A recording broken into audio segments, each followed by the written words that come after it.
Hello, and you are very welcome back to the Public Eye Business Podcast, brought to you by Granite Exchange. I'm your host, Sarah Travers, and throughout the series, I'm speaking with local entrepreneurs and business owners to learn more about how their companies have come to be, to gain insight into their growth, and find out how they continue to innovate.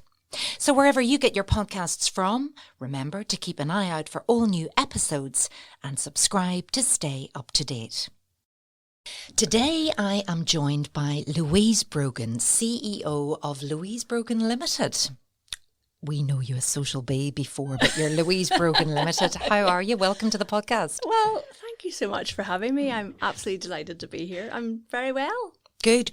Well, before we begin, I'm going to give a little bit of background on Louise and her business. So Louise founded the award-winning Louise Brogan Limited in 2013, which now specialises in LinkedIn consultancy and training. Louise works with companies and individuals to develop and grow their business LinkedIn accounts. So this will be very useful for a lot of people tuning in today.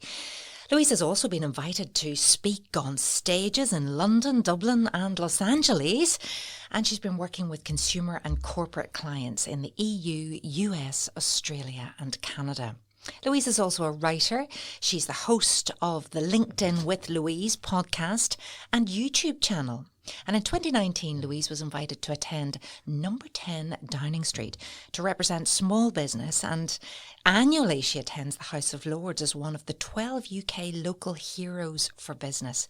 In 2021 and 2022, Louise was named a Small Business Britain champion. You have achieved so much with your business, Louise, and I've been watching online and learning from you online. It feels like forever now, but how did it all begin? When did you, I mean, obviously LinkedIn hasn't been around forever, but it's been great for you. How did it start? So I actually worked as a project manager in the health service for 10 years. And when I had my kids, I wanted to work part-time. And my ambition for my career, having children and the job that I had, did not all gel together perfectly. So I decided to create my own career path and I actually started a craft shop initially. That was my first business. Right. It was not... Louise Brogan Limited Crafts did not take off. I didn't make very much money at it, let's put it that way. Okay. And a business development officer from the council came out to see me about that business. And so I opened a shop and I had 3 small children and I had my job as a project manager. And this business development officer came to see me and she said, Louise, she was so lovely. After about half an hour, she said, you're not really making any money at this, but actually you seem to know what you're doing with social media. Have you ever thought about looking into doing that instead? Gosh, so it was her foresight. It was her, yes, it was all her fault. So I was really lucky. My shop was in one of the Ulster Garden Villages properties, and they allowed me to let go of my lease because I could have been stuck in a lease and then that would have been a whole different ballgame. So they were very kind and let me out of my lease, and I started helping small businesses with their Facebook pages. And out of that, I became a She Means Business consultant for Facebook and Instagram. So I used to host lots of little coffee mornings around Northern Ireland for women who wanted to use Facebook and Instagram for business. And around 2016, 2017, I discovered podcasting. And I started to listen to an American podcaster called Natalie Ekdahl. Her podcast called the Biz Chicks podcast. And started to work with her. Oh. And she said, I think you should niche down into one social media platform. And I picked LinkedIn because you got business much faster. And it was easier. If you spent time on Facebook or Instagram or LinkedIn and measured how long it took to get business from the connections and whatever you were doing on those platforms, LinkedIn was so much faster. But also, it wasn't very popular back then. And I thought, well, lots of people are doing Facebook and Instagram, so I'll do LinkedIn. Gosh. And had you trained in digital marketing? No. My goodness, you literally learned on the job doing it yourself. Yes, so I'm a fact finder. I love figuring out stuff. which actually has been perfect because of that, I really enjoy writing and I enjoy creating content. So by focusing in on just LinkedIn, I was able to really dive deep into LinkedIn and figure out how it worked, how businesses could really use it, and just focus on that. And I think that's been a part of the success that I've had. It's brilliant, but it was risky at the time, maybe. You know, some social media platforms, they come and they go. And, you know, how long does LinkedIn have? It seems to be thriving. Must be all down to you. So it had a real moment during the pandemic because its growth, pre-pandemic, is about 500 million people on LinkedIn. Now there's about 950 million people. Wow. So a lot of the connections that people were having in business would have been face-to-face or in-person networking or conferences. And with the pandemic stopping all of that, people still needed to go somewhere to connect with their B2B connections. And LinkedIn has filled that gap. But you're right, Sarah, because I'm always looking around. I'm still fact-finding in life and in business. And actually what we do for clients, we not only manage their LinkedIn, but we also write articles for them, which they can then use on their websites as blogs. So it's not, LinkedIn is my expertise and my focus, but I'm also savvy enough to think, well, let's keep this business going as long as we can. Let's look at what other avenues we should be exploring that fits the same clients that want to be using LinkedIn. And you now have clients based all over the world. Well, I always did. So this is the funny thing. And I think it came from the podcasting. So I started my own podcast about 5 years ago, which gives you a global reach, really. And were they always a vodcast or podcast? Podcast. Yeah, so you've always had the podcast. Mm-hmm. Right. And people, because you were so niche, they knew what they were going to get. Yes. And they tuned in from all over. And I would have been a guest. I've been a guest on 10s or 20s or 30s. At least. Yes, I've lost count, which puts you out in front of a global audience as well. So I would say 90% of our business is outside of Northern Ireland. Gosh, and it's being able to communicate so well, and you've got that down to a T. So I suppose for our listeners now, we want to know how to do LinkedIn better. LinkedIn itself as a platform has grown so much, and there's so much more it can do for you and that you can do for it. But is it a hungry beast? How often do you feed it? What's the best way? Or do you get a company to come in like yourself and do it for you? So this is another reason why I really like the idea of focusing on LinkedIn, because you don't have to post on it as much. I remember speaking at a conference pre-pandemic, and there was another speaker there who was on Instagram, and even in between the talks, she was creating Instagram stories. And I thought, oh my Lord, that's exhausting. I don't want to have to do that. So actually, we think that LinkedIn posts 2 or 3 times a week is absolutely plenty if you're really focusing in on LinkedIn. So that's a lovely thing. But yes, you're right. There's audio, there's LinkedIn audio, there is LinkedIn Live, which can be video. There are LinkedIn events. There's so many things to LinkedIn that a lot of people don't even really know that they're there. I actually didn't even know those last things. So you could do a live event now on LinkedIn if you want. If you wanted. We could be recording. We could be broadcasting this live. now. Yes, we could be. How exciting that would be. That would be good, wouldn't it? Yeah, we should have thought of that. And are there stories or anything like that? Like with Instagram, was that a new thing? So the funny thing with LinkedIn is that they bring out things, and then if they don't get a big enough take up, so they will try something with 10% of the network. And if they don't think that's going to really fly, they will just get rid of it. So they did have LinkedIn stories, but they got rid of them. You could only view them on mobile, so you couldn't view them on desktop. And I don't know, I think a lot of people really like them. That were using them, but they got rid of those. One of the big things that they have now, which are really successful if people really want to build their presence on LinkedIn, are newsletters, which would have been the old-fashioned publish an article on LinkedIn, which you can still do. But if you publish it as a newsletter, everybody who follows you is invited to subscribe to that newsletter. Every single person, whether it's your personal newsletter or your company page newsletter. And what happens is it goes out into their actual email inbox. gosh. So people will click on it and read it because it's being emailed to them, not just, you're not relying on them going to LinkedIn and finding it. So that's really powerful. interesting. I didn't know that either. I'm learning so much. Top tips today with Louise Brogan. Yeah, so you talked about having a company profile or your own. Should you have both? So I have always said to people, I believe if you're on LinkedIn for business, if you're on LinkedIn because you are in your career and you are a professional and you want to stay within working for somebody else, then absolutely you don't need to listen to the company page piece. But if you have a business, even if you are a solo entrepreneur, I do think you should have a company page as well as your personal profile. So when you or I go to LinkedIn, Sarah, we are logged in as ourselves, as our personal profiles. Little tip here, some companies create personal profiles as their company. That's a big no-no. So they'll create a profile and put their company logo and company name as the person. As the person. That's a really bad idea. So you have then the company page. So it's a page rather than a profile. Yes. So a profile can connect with people and have conversations and comment and follow people.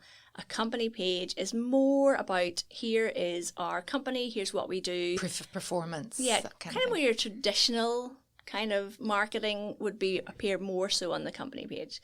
So my favourite analogy about this is to imagine LinkedIn is like being at an in-person conference. So you or I go to the conference. So imagine you're speaking on the stage and you have a booth over at the side representing your company. So when you arrive at the conference, the people who arrive and they get the little name badges and they're talking to each other, that's the personal profiles. As the person speaking on stage, you could be the person delivering the LinkedIn Live or the LinkedIn audio. And then the company page is your sponsor booth. So you talk to people, they want to know more about what you do, and you point them towards your sponsor booth where they can find, here's more all information, our products and services. Fascinating. Are you learning every day? Do you still learn every day, or do you feel like you've grasped it all? Oh no, I love learning. Yeah. Fact finding, as you say. Yes. So I listen to a lot of podcasts. They're mainly business ones. I love learning about stuff. I love trying things out, and I love writing about things. So new features that come out on LinkedIn. It's like a race to be the first person to write the article about it or to create the YouTube video about it, which makes me sound like a really sad loser. Doesn't. You're just ahead of the curve, and we want you to try all the things and then tell us whether they're worth doing or not. Well, presumably, if it's about LinkedIn, do you ever say, "Oh, this is rubbish. I don't like this"? Well, so I have not done LinkedIn audios. And I'm not really that interested in them, and I don't do paid advertising on LinkedIn. But I don't say, so I'm a very positive person, and I wouldn't say, that's rubbish, don't use it. I would say, if you're interested in LinkedIn ads, go and talk to these guys over here, because that's what they specialise in. So top tips today for listeners with their LinkedIn, if they feel like they really need to give it a boost, especially if we're talking, maybe smaller businesses that don't have a lot of people, but they want to have that presence. They want to get networking. They want to meet potential customers. Yes. So look at LinkedIn as a platform for building relationships. What you want to do, top tips are make sure your profile is completely optimized. And that means fill it all out, because actually people get found on LinkedIn based on what's in their LinkedIn profile. Nice, clean, clear headshot at the top, so we recognize you. If we meet you in person, you look like the person in the photograph. That's debatable sometimes, isn't it? Go, really? So get your profile optimized. I have loads of free videos on YouTube that people can go and watch on how to do literally this. Step through how to do that. And then start connecting with people who you are interested in, or who would be interested in what you want to talk about on LinkedIn. So you're not on LinkedIn to sell. You're on LinkedIn network and build a community and a network of value. So don't just connect with anybody and everybody.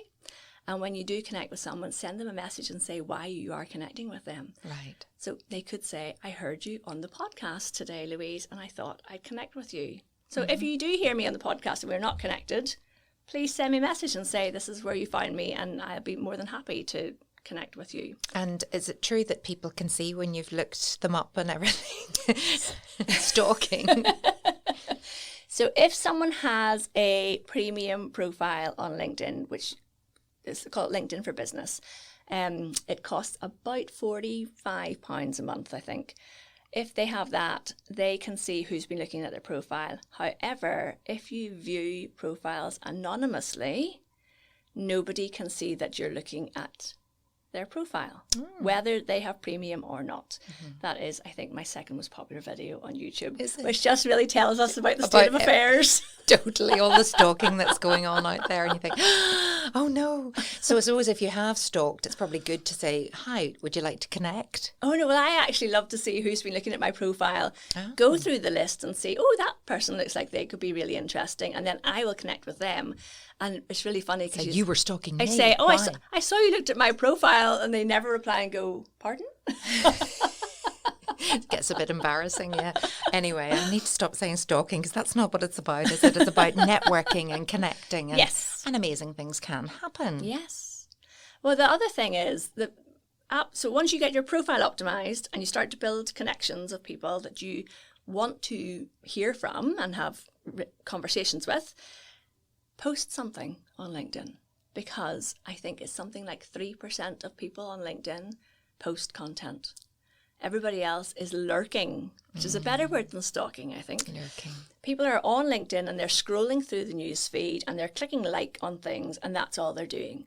So if you are a small business and maybe you work in health and nutrition, maybe you are a fitness coach, whatever it is that you do, maybe you are a menopausal coach. Unless you post something, nobody's actually going to remember you or seek you out necessarily. So the reason that people connect with you, so for me, people connect with me because they want to know how to use LinkedIn. So I post content on how to use LinkedIn. So people see that content, and I post it in a way that starts conversations, because remember, it's about relationship building. So I'm not there to broadcast at people, I'm there to have conversations.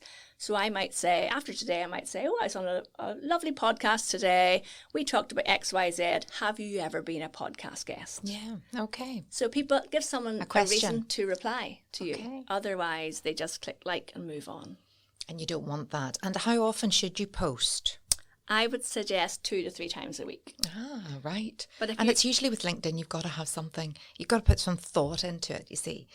That's where that's another job to a lot of people. But, you can't have it all. So I get asked about AI quite a lot because we write for clients. And people say, well, would you not use just ChatGPT, Louise, to write the content? So we use human writers. However, you could use AI as a tool. So if you are, let's go back to the health and nutrition coach. You could go to ChatGPT and say, can you give me 10 ideas of what to post about on LinkedIn? Oh, wow. Now please do not take those posts and copy them and paste them into LinkedIn, because they do look generic and they do look like they're written by AI. And somebody else will have written the same, probably. Yeah. But what you could do is take those 10 ideas and just tweak them a bit to fit you and give examples of what you're doing around those 10. And there's your 10 posts scheduled for the next 6 weeks. But you use human writers. You can't see yourself embracing AI? As a tool for prompts. But no, I have 3 writers on my team, and they are definitely human content writers, and very proud of that as well. And they're excellent, of course. Of course they are. And you only work with the best. I asked you a question earlier and didn't really come back to it, but I said, oh, you've got clients all over the world. And you said, I always have had. So who are you working with? Where are you working? So we, mainly Americans, actually.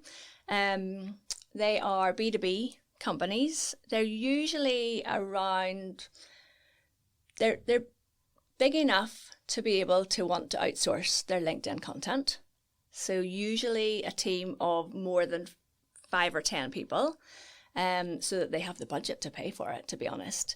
But not big enough, not like a company with 250 plus employees, because they will generally tend to have an in-house marketing team.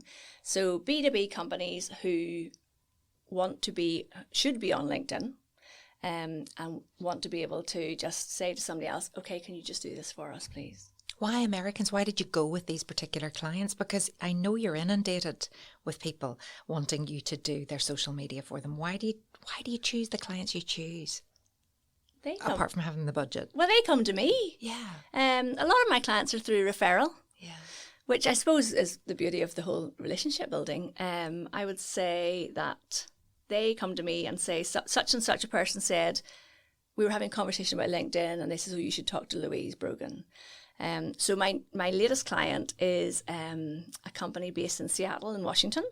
We are just onboarding them at the minute. They have actually about 30, a team of 30 staff, and the CEO and we actually met in person back when I did the talk at the conference in LA. And this is the longevity of relationships too. So we met that was 2019. And she came to me about 3 months ago and said, okay, Louise, I've always wanted to work with you. We're ready to do it now. So how do we set it up? That's amazing. Okay, let's talk about LA. How did that happen? What were you speaking at? It was so this is so funny. It was a conference for high-performing women. That's how it was described. Mm. And I remember being in, how if you fly out of Dublin, you go through the American customs and immigration. And I was so nervous about flying to America to speak at a conference. And the guy at immigration says, and what are you going to America for? And I said, I'm going to speak at a conference for high-performing women. Because I'm a high-performing woman. He literally stopped what he was doing and just looked up at me. I don't have that. Computer says no. It's so funny. But yeah, so that was amazing. So I flew to LA. It was in a place called Irvine. And I was asked to speak there by a podcast person. And she said, do they fly you out and everything? Do they cover all the costs? No, no. That I'm still waiting that one. Right. Well, actually, I am being paid everything to go and speak at a conference in England next year, but I couldn't say no. No, of course you couldn't. It was an incredible opportunity. It was amazing, and also, I kind of weigh these things up. I thought if I get at least one client from this trip, that pays for the whole trip, and that happened. Well, that's a couple of clients I've got from that. Yeah, so worthwhile. But when I got to the hotel, I was so nervous. I got to my hotel room and I thought, oh, nobody actually knows I've arrived. I might just stay here. I don't have to do anything. Pretend it all went really well. I just order room service. Have a great time and fly back. Because I was so nervous about the whole thing. And then I just thought, right, come on, Louise, deep breaths, let's go. Went downstairs and met everybody, and it sure was amazing. It was fabulous. And what is that about going to America when you've spoken on stages, back here and in the UK? But what was it about taking it over there that did you have the imposter syndrome or what? I think, well, yes, obviously if I didn't want to come out of my hotel room, yes the nerves were crazy. But I think a lot of steps I've taken in my business, I've just thought I've pushed myself way outside my comfort zone. One of the things I said yes to during the pandemic was speaking at Vid Summit, which is, if anybody has a YouTuber fan in their house, Mr. Beast was the headline speaker, and I was talking about how to use video on LinkedIn, and I recorded this from my home, and I thought, this is really out of my comfort zone because everybody who goes to this event is really, really an expert on video, and I'm an expert on LinkedIn, but I'm not an expert on video. But I was talking about where you put video on LinkedIn, and that was actually probably scarier than flying to America to speak at this conference of lots of other women entrepreneurs who are like me. Your videos are great though. They're done at home, but you've got them very professionally. They look good. Was that a challenge at the start? Yes. Oh, absolutely. Yes. I get a lot of feedback from my YouTube audience that they like the fact that it's not super polished. Maybe if they were super polished, I would be getting thousands more views. But actually, I hit a milestone 2 weeks ago, 850,000 views on YouTube. Oh, which gosh, congratulations. Crazy. That is just... And what does your family think about everything that you do? I think the biggest moment I've had in my business so far was last November when I got invited to Buckingham Palace. And tell us about that. It was amazing. I got an email from the king's office. It's just even talking about it is mad. And I thought it was, I just didn't really believe it. So I went to LinkedIn and looked up the guy who the email was from. And he was connected to a person that I know who's actually very senior at BT. And I messaged her and I said, do you know this guy, Andrew? And she said, oh, yes. She said, because he's real. He's real. She says, that's wonderful, Louise. So I replied to him and I said, I would be honoured. Delighted and honoured. So I got my special invitation, like cream embossed invitation and everything. Went and bought a new dress and flew over to London. The weather was horrendous.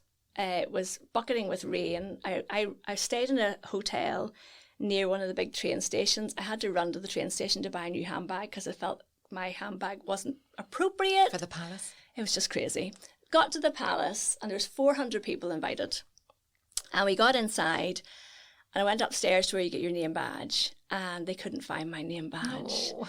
Now, talk about imposter syndrome. I was like, oh, I knew it. I was not, I was not meant to be here.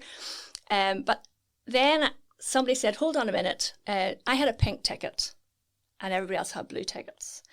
And this lady said, just hold on there a moment, madam. And she brought somebody over and she says, oh, yes, you have to come with me. Oh, and you were special. I was like, okay, where am I going? And she took us through the big stateroom to another little room at the end. I say little room, Sarah, it was probably the size of our house. Yes. And in there's a table and it had 10 name badges on it. And I just said to the lady, could you please tell me what's happening? I have no idea what's going on. And she said, oh, you've been selected to meet the king ahead of everybody else. And you can't imagine the feeling. That's amazing. That's amazing. And what was he like? He was lovely. We went into this room. The other people in the lineup were Mary Portas, Anne Boden, who founded the Starling Bank, Peter Jones from Dragon's Den. Stop it. All these people who are household names, and then me. That's incredible. It was incredible. Did you ask afterwards, why did you choose me? I don't know why. I did ask. I've asked, and I don't know. That's amazing. I don't know how I got picked. I think it's because I do Small Business Britain. I'm a small business champion for the UK. Mm-hmm. I think that's where it came from, but I don't know exactly. But the king was just so lovely and warm and friendly. Is he on LinkedIn? He is not on LinkedIn, but I also met Prince Edward and he is. Right. So did you give him a few tips? Or? He did ask. He did ask about LinkedIn. But then after, so there's 4 of them. So there's Charles and Edward, and then there was the 2 cousins who other people who royalists will know who they are. They're like the 2 dukes of somewhere, I can't remember now. Mm-hmm. And they were a lot older and they had no idea what on earth LinkedIn was. It was hilarious. And did you have to speak in front of them? Oh, all of them came along the line and spoke to all of us individually. It was just lovely. Incredible. It was lovely. And then as they moved down the line and we were done, it was so professional. The king's staff kind of peeled us off back through the red velvet rope into the main room, at which point we all just stood there and went, wow! It was mad. You and Mary Portas pinching each other. Fabulous. She's amazing. So, but anyway, so you asked about my family. So it was a 2-hour reception. There was like champagne canapes. The whole thing was amazing. Came outside. You had to hand your phone in when you arrived, so I didn't have my phone. Came outside. First thing I did in the rain, phoned all my family, and they were all, Guess what happened? They were all so excited. But my big sister said, well, I'm not surprised at all. So is that right? Yes. Isn't that lovely? Isn't that lovely? And it's a pity that you couldn't bring someone to share in that wonderful experience. It was amazing. All of these opportunities, and that's what you do. You take opportunities, don't you? You just go for it. Yes. Go for it. Yeah. And would you recommend that to other people? Yes. So when people ask how my business grew outside of Northern Ireland, I can literally pinpoint back when I was before I even became a Facebook She Means Business representative. I'd connected with somebody online and she said, Louise, you should apply to be in Enterprise Nations Small Business Advisors Group. And I said, right, what is that? So she sent me the link and they said, come to London to this reception, you'll find out all about it. Other people would have said, why would you do that? That's crazy. You're paying your own flights, you're paying your own accommodation. But I saw that as an opportunity. And I think since then, if there's an event that I'm being invited to and it's going to cost me, like the conference in America, I will do it because I know it changes the game. So going outside. And for female entrepreneurs too, I think they struggle with that, the spending money on themselves. Does that look like, is this going to pay off? I don't know whether that's meant to. I maybe made a flippant comment then, but I know as well, running my own business too, that you think, gosh, do I need to do this? But I love that you do it and you see the opportunities, and it's definitely, it pushes you, it takes you to a new audience as well. Exactly. You could be anybody. I started investing in coaching way before most people do. So I worked with a couple of different coaches before I worked with the American coach. And it's just the best thing you can do to invest in yourself. And even when you're, and I don't mean if you're just started out and you've got literally no money, don't pour all your money into a coach. Do your research, find out who is going to be a good fit for you and work with those people. But once I started to pay for coaching, the game changed again for me. So I've always believed in investing in my business and in learning. And I actually worked with that American coach. I worked with her for 5 years. I literally just finished working with her at the end of June, which was like very emotional, I think, for both of us. Now, with a coaching assignment, you usually have to have very specific goals. Was this just an ongoing investment in you, developing you? Yes, I was actually with that coach. It was a program. So it was actually called, very American, Six Figures Lab, it was called. Okay. Or it is called. And it's about getting women to, it's purely for women, and it's getting women to a stage where they are paying themselves 6 figures in business. That's her goal. Her lifetime ambition is to get women to pay themselves a 6-figure salary from their own business. And did you feel you had to go to America for that level? Is there something like that at home? Of course there is. I have worked with 2 coaching groups in England. Why did I choose the American coach? Well, I just resonated with this podcaster. And I would listen to her episodes every single week, and I just felt like she was talking to me. And I think that is advice I would give to people. If you find somebody, a business mentor, if you love reading what they're saying on LinkedIn, or you're listening to their podcast every week, and then they say, and you think this person is just talking about my issues, my concerns, and then they say, oh, we're going to work with people, then that's when you've got to think, well, okay, let's have a proper think about this. Would I want to go the next step with this person? And did it help you as well with your American clients? Oh, 100%. Yes, absolutely. And what about the hours of work then, given that you've so many American clients? Do you work silly hours then? No. So I'm very lucky. I'm at a place now in the business where I will say, so I know the American time zone's off by heart now. I'm sure you do. But West Coast Americans are quite happy to get up early in the morning. In fact, they seem to enjoy getting up at 5 or 6 a.m. Okay. So West Coast clients will happily do a 9 a.m. call with me, which is 6 p.m. our time. So I don't really work in the evenings anymore. And because we now have a retainer business where my team actually do most of the work, I'm the one doing the strategy and going out and winning the business, and my team are delivering the work. When you have that kind of business, you're not on calls all the time. So we've got 10 companies we work with. So that would be 10 calls a month for me. But a lot of East Coast clients, 2 o'clock in the afternoon works. One of my team members is in Nashville. She will get on a call with me at 7 a.m. her time, 2 p.m. my time. That's perfect time. Yeah. Goodness. Right. Okay. It just sounds so easy. So who do you employ? Who do you look for? Oh, goodness. So it sounds really cheesy. Nice people. Yeah, that helps. That you can actually work with. Yes. So we have 2 account managers. So I'm actually going to be hiring more people, but at the minute, a lot of my team are contractors. So I have writers and account managers, and a graphic person who does all our graphics. And then I have my project manager who's in Nashville, and I have a podcast editor I've worked with for years. He's actually in Dundonald. He's very lovely. So, but actually what a big change we've had in the last year is focusing on building a local team, because I've realised the power of actually meeting people in person in your own team is very lovely. Yes. It is very lovely. So people who are, they're positive like me. They're really good at what they do. You know, I don't want somebody who's a jack of all trades. I want somebody, if I'm going to hire a writer, I want them to be somebody who actually is focused on copywriting as a skill. And if anyone was interested in working with you and was listening to this. Working for me or Yeah. Oh, yes. So reach out and connect with me on LinkedIn. Tell me what you can do. Absolutely. And you are looking to grow. Yes. You've won so many awards as well, Louise. Do you enter these awards?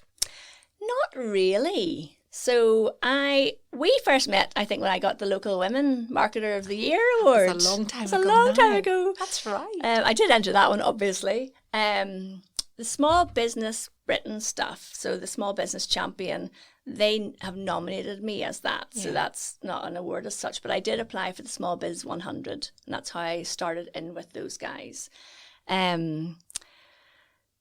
I do. Well, I just got rejected from a local awards shortlist. They messaged me and say, "Sorry, Louise, you have not been successful in your application." And so I do apply. I don't know what they're missing. I find it Stick to quite, the States. Yeah, I find it quite challenging actually. Filling in So locally, you applications. find it challenging, or I mean, you've no clients at home. Is that something that you're going to start doing? So very interestingly, we joined the Northern Ireland Chamber of Commerce this year, and that's been so good. Highly recommend them. And I spoke at their event 2 weeks ago. So locally, clients are interested in hiring me for training and workshops, which I love doing because I love delivering training. So I do have local business in that way, but the retainer clients seem to be from outside. But you can have other people to do that. You can oversee all of that, and you can take these opportunities. Yes. The speaking, the training. Yes. People hang off your every word, telling people how to do them, giving the tips. That's where your I real love strength that. is. Yes, I love being. But I do some one-to-one work with people. So there's a thing called the LinkedIn VIP session that I do. It's 2 90-minute sessions. And I love those because at the end, the transformation in how someone actually uses LinkedIn it's instant. So I have a client in Cork who did that with me. And she messaged me and said, "Louise, you'll never guess what's happened." So she does PowerPoint presentations and training on PowerPoint. And I said to her, that was my idea. She was doing general presentation. I said, focus on PowerPoint and see what happens. So all of her content on LinkedIn is how to use PowerPoint. Wow. And she messaged me and said, "Louise, I've just been asked to go and speak at a conference in London for lots of executive assistants on how to use PowerPoint." And she says, "And that's because I've been doing what you told me to do." And being niche, and then when they search for trainer or speaker on PowerPoint, up she pops. And not even that. People will say, "Oh, we are struggling with our PowerPoint stuff." And I say, "Oh, you need to speak to Fiona. That's what she talks about in LinkedIn." Because they get it. Yeah. It's easy. Yes. Right. Okay. So definitely listen up, everybody. These are top tips. What's next for Louise Brogan Limited? Oh, Lord. There's a big question. So World domination. World domination. So we are actually, this week I'm starting doing some video recording with a client with a goal to, so how we work with clients is we create monthly themes for their content. So if we have theme A, theme B, and theme C for the next 3 months, what I want to do with these clients is record video where I'm interviewing them. They are answering on camera, and then I'm going to edit out the bit with me in it and create video content for those clients. So we're looking at going down the road of adding in video, audio, and blogging. Well, we do a bit of blogging for clients already. But I suppose what I've done with my business, I've got the blog, the podcast, and the YouTube channel, and the LinkedIn presence. And I would love to expand into doing that for other people for too. your clients. Yeah. There you go. And when did you have that eureka moment? Oh, I've been thinking about that for a while. It's like the book that is unwritten, Sarah. Well, you've no time. You've no time.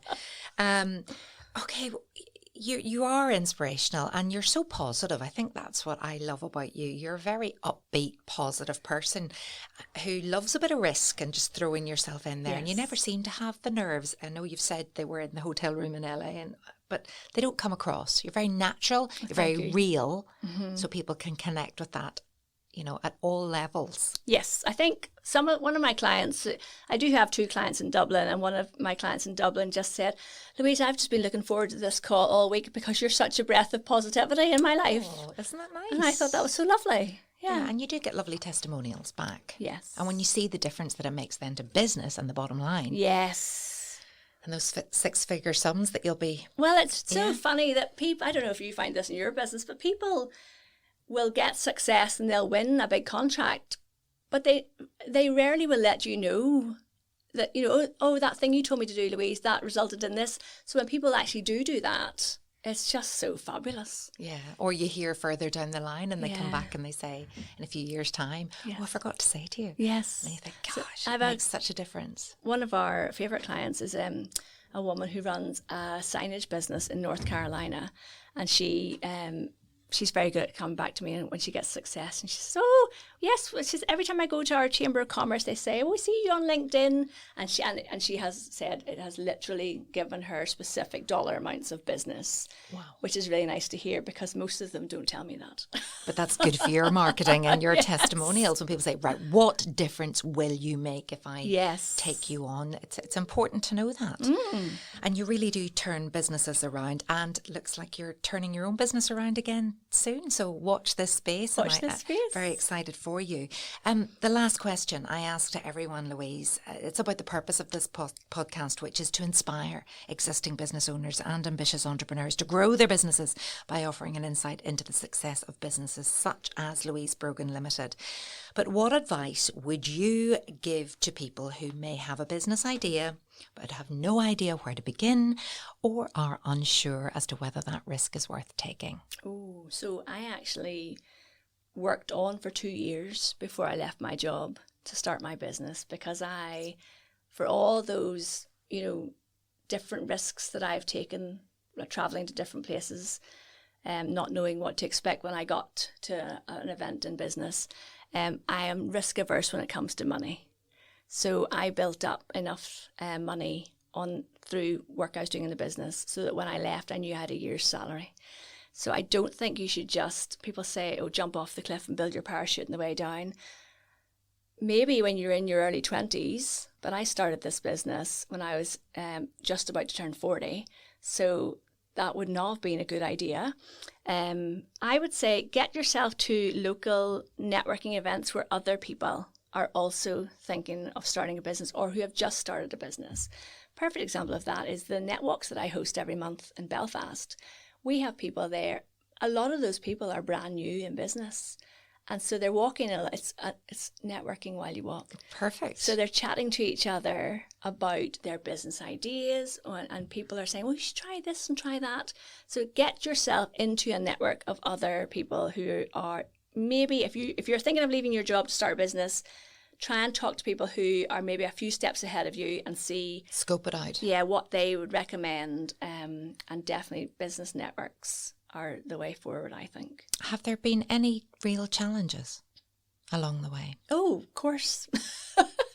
What doesn't kill you makes you stronger, though, Louise. Isn't that right? You're still laughing. Yes. So, like everybody in the pandemic, business dried up overnight. And I thought, what am I going to do now? Nobody wants help with LinkedIn because they're all at home. And the industry that saved me was actually law. I think 2 or 3 barristers reached out to me and said, because I'd done some talks at the bar of NI, reached out to me and says, Louise, always wanted to learn how to use LinkedIn, never had the time, sitting here twiddling my thumbs. Teach me. Can you teach me? And that gave me enough confidence to go, right, come on, pull your socks up, Louise. Also, I joined a little peer-to-peer mentoring group online. I call them my English mastermind, even though one of them was from New Zealand. And we just kept each other going with ideas. And that's how I got the Talk and Vid Summit as well, through those guys. But that was really hard. And, it's juggling 3 kids How do you manage? It's a lot better now. I think I have a team. That was a big step too, deciding to bring in other people to work with me.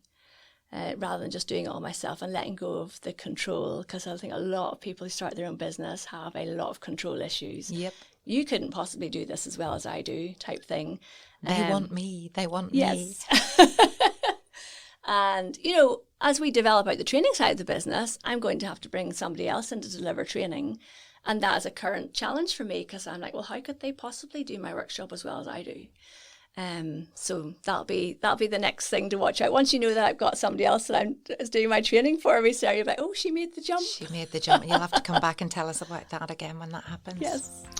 Thank you so much, Louise, for joining us in the Public Eye podcast studio. So much information. I have a notepad full of scribbles here.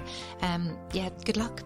Thank you so much. I've really enjoyed this. Thanks for having me. Great. And thanks everybody for tuning in as always. Join me on the next episode where I'll be joined by Brian Donaldson, CEO of Maxol. I'm sure you're all very familiar with Maxol. So to find out how it all started, tune in then.